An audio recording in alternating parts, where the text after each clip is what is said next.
we're aiming for the moon, but falling flat and clogging the toilet. Today on the show.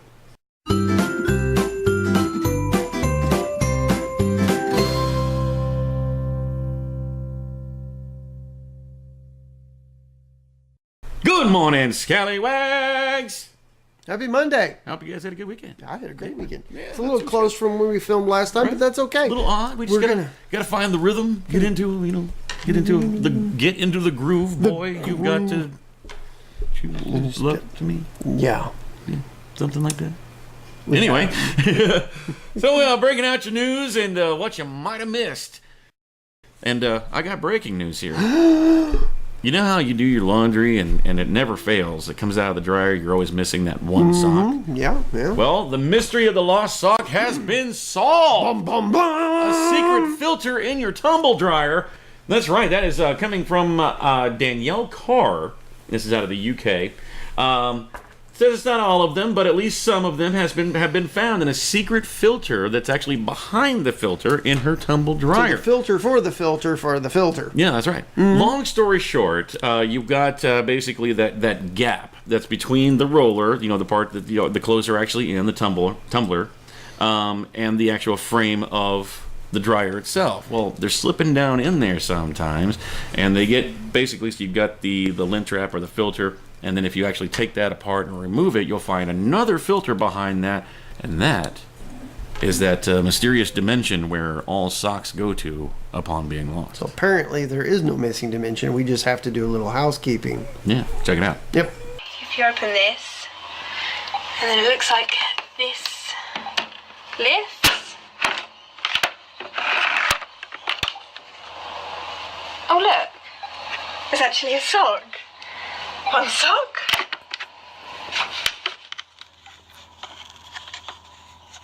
There's just a filter in there. Oh wow, it's another sock.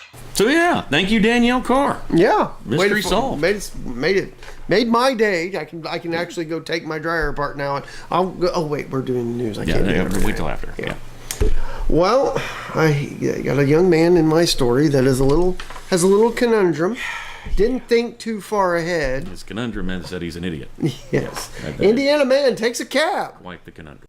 to rob a bank. That's right, you heard it right. He took a cab to rob a bank.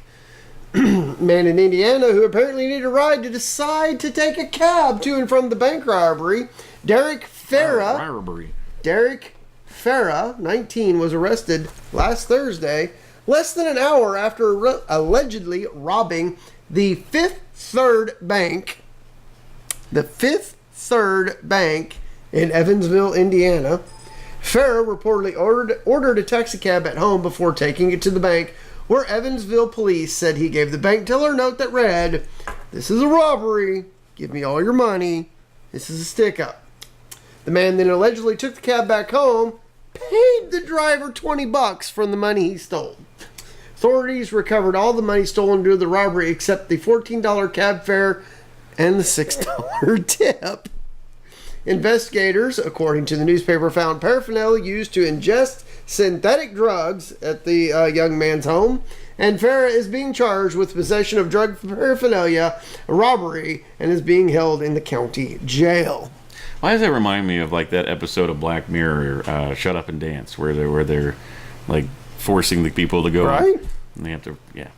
If you haven't seen it, go check it out. Love that show. you have a $20 or $14 cap fare. Oh, just take it out of the 20. It's okay. Don't worry about where I got it from. Keep the change. So, people up north, I don't know what's wrong, but there is a serial toilet clogger on the loose in Wisconsin. I'm just gonna let that soak in for a minute. We've talked about lawn poopers in the past. Yeah. Now we're talking about. And this is actually going to tie into my next story. So we have 3 stories pieces today. Wisconsin Police Department has made a bit of an unusual request to the public after a woman's public bathroom has been repeatedly clogged over the past year and a half. The Facebook post from the Sheboygan Police Department in conjunction with the Department of Public Works started with a simple request: please do not place trash or other rubbish into a public toilet. No brainer, really. Right? Yeah. Recognizing the oddity of the statement, police went on to explain that someone has been clogging the women's toilet at the DeLand Community Center with 20-ounce soda bottles. Jiminy Cricket. And instead of flushing, the person is actually inserting the bottle into the toilet pipes itself. So somebody's making an effort here. So this is quite intentional. The maneuver has cost thousands of dollars for labor and repair, in addition to the fact that the bathroom was out of service.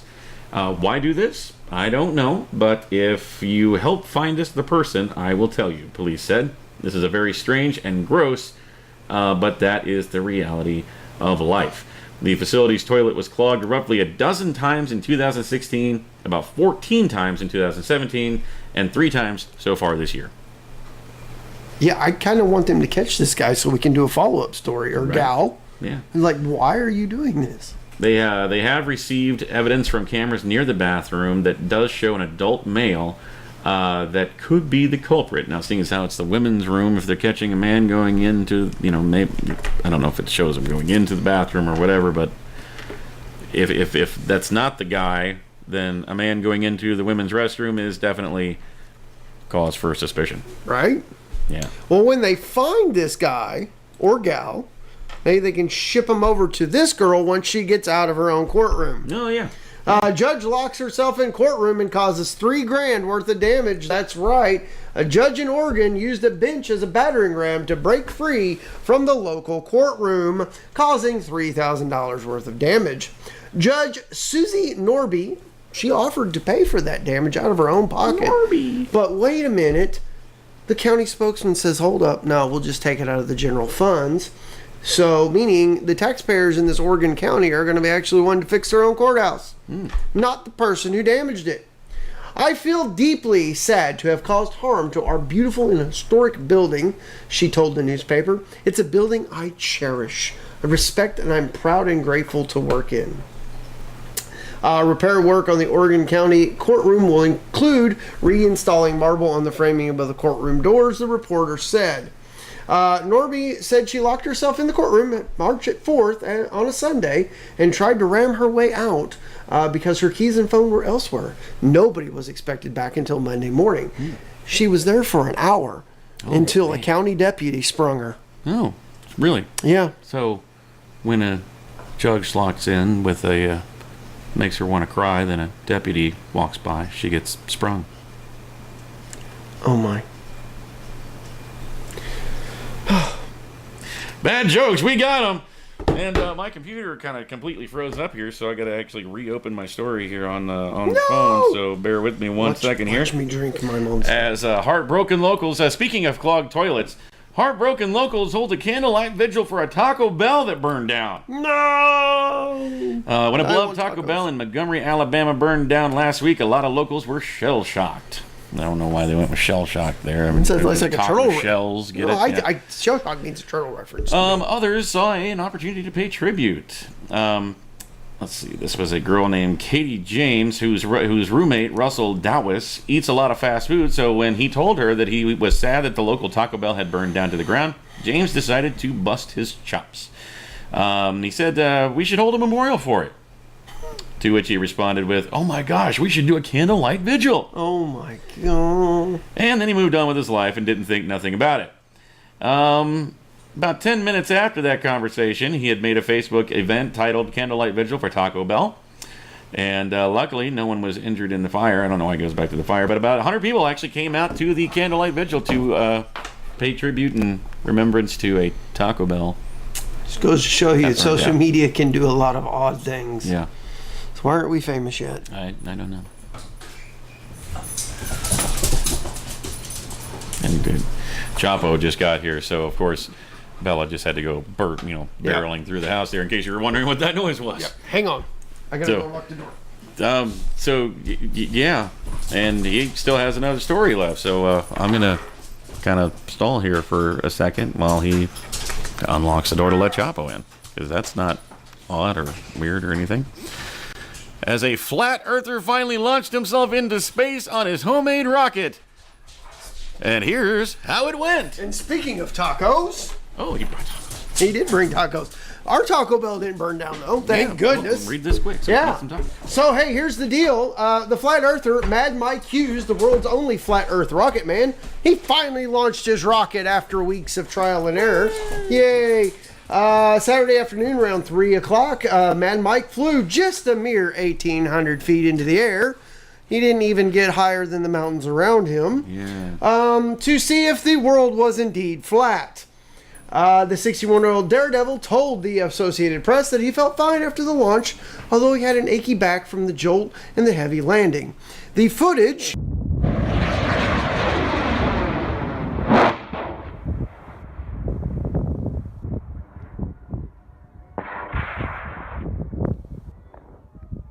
shows that he did indeed launch his homemade rocket from the back of his old van, and it flew, unfortunately coming back down to Earth.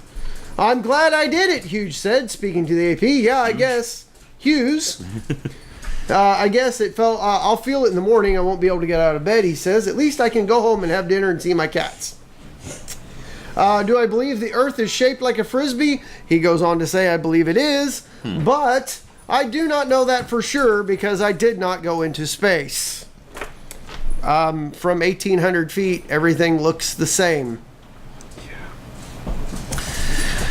You know, speaking of this story, can we say he had failure to launch? Yes, he did in more ways than one. Yeah. Speaking of this story, we want to use this time to actually tease something that we're kind of kicking around here, and that is going to be something we're planning out for about a couple of weeks, maybe a month from now. It's going to be coming up where we are actually going to be looking into some conspiracy theories and things like the flat earth and that type of thing. And it may very well be a series that's going to push some buttons. So this is why we're going to kind of take our time with it. And but yeah, just something to look forward to there. Stay tuned. We'll have some more details about that coming soon. Those tacos smell good. Yeah, they do. So make sure you guys check us out on Facebook, Instagram, and Twitter. While you're on Facebook, let me just smack the mic around. While you're on Facebook there, make sure you send us a private message to order one of our show t-shirts. $20 for the short sleeve, $22 for the long, or you can get yourself one of the hoodies for $25.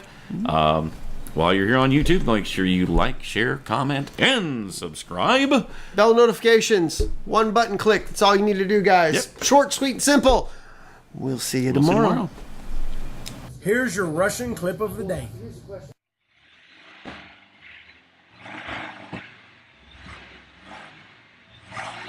We interrupt this Russian clip of the day to bring you breaking news. This just in. Hawaii. Scuba diver hospitalized after his penis gets stuck in a clam. That's right. How could we not report on this? Sean Madison, 22, was transported to Kauai Hospital after suffering from severe breathing complications, vomiting, extreme swelling, and low blood pressure. Doctors believe physical contact with the giant mollusk may have triggered his allergy to seafood and exposed him to high levels of arsenic. Madison, 22, whose condition has stabilized, said he inserted his penis inside the clam as a prank to impress his friend. Oh, this is the quote. This is great. This is the quote. It was just a joke at first. My friend was filming, so I wanted to impress him and put my penis into the clam, but then it just wouldn't let go. You think? The amateur diver also admitted he was still hungover from the night before and consumed GHB and ecstasy, which impaired his judgment at the time. It didn't hurt or anything. It felt warm and cozy inside the clam, but I was afraid my oxygen reserves were getting low. Eventually, he was released himself from the clam. The young man later developed a severe allergic reaction and had to be rushed to the hospital.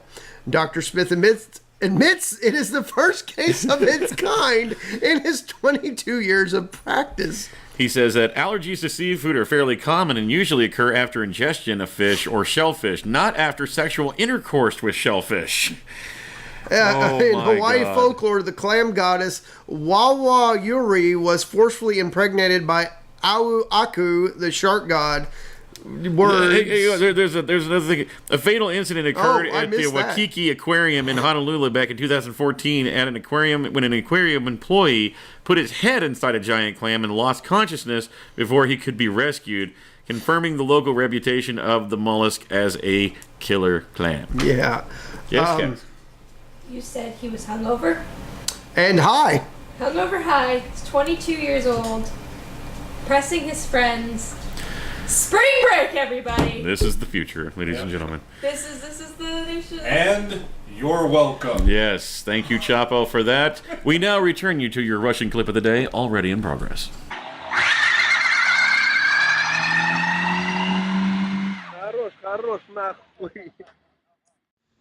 Hey guys, thanks for watching that video. We hope you enjoyed it. Yeah, and if you liked what you see, go ahead and click on our faces to go ahead and subscribe to get all of our Monday through Friday stuff. Indeed, and here's a couple of links down below that you can follow to watch more shows like it. Tons of great content right here at Scallywag Productions. We'll see you tomorrow.